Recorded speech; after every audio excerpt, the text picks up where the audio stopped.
अरे राजा जी खजनवा दे दो,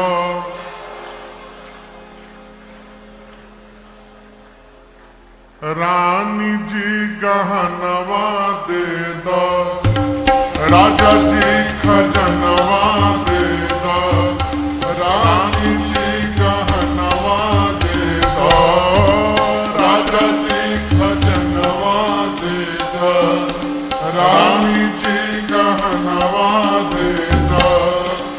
बाजी नाम जीरा ऐसे हीरा रतनवा दे दो, राजा जी खजनवा दे दो, रानी जी गहनवा दे दो, राजा जी खजनवा दे दो, रानी जी गहनवा दे दो।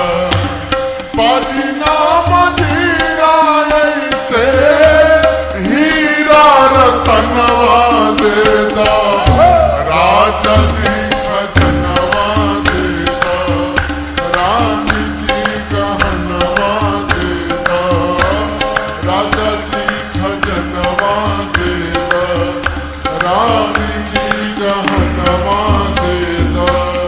और क्या चाहिए? तहलका हंसुली काड़ा छाड़ा, बाजू बंद झुमका डाड़ा, हल्का हंसुली काड़ा छाड़ा, बाजू बंद झुमका डाड़ा, हल्का हंसुली काड़ा छाड़ा, बाजू बंद झुमका डाड़ा, हल्का हंसुली काड़ा छाड़ा, बाजू बंद झुमका डाड़ा। इहे और मनवा अपना करके रनवा दे दो, राजा जी खजनवा दे दो, रानी जी गहनवा दे दो, राजा जी खजनवा दे दो, रानी जी गहनवा दे दो। इहे और मनवा अपना करके रनवा दे दो, राजा जी खजनवा दे दो, रानी जी गहनवा दे दो, राजा जी खजनवा दे दो, रानी जी गहनवा दे दो। और क्या चाहिए?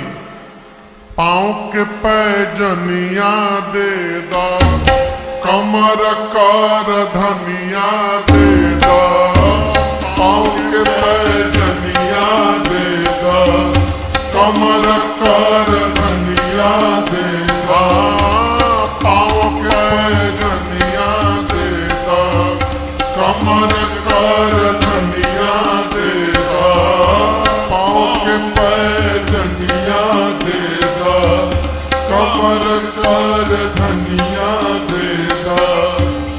इहे बापी चरवा अपना करके कंगनवा दे दो, राजा जी खजनवा दे दो, रानी जी गहनवा दे दो, राजा जी खजनवा दे दो, रानी जी गहनवा दे दो। यह बात करवा अपना करके कंगनवा दे दो, राजा जी खजनवा दे दो, रानी जी गहनवा दे दो, राजा जी खजनवा दे दो, रानी जी गहनवा दे दो। एक दासी चुपचाप खड़ी थी। महाराज बोले तहरा का चाहिए? वो बोली हमरा तो कुछ ना चाहिए, इहे इच्छा मनवा माही, हमरा तो कुछ ना चाहिए।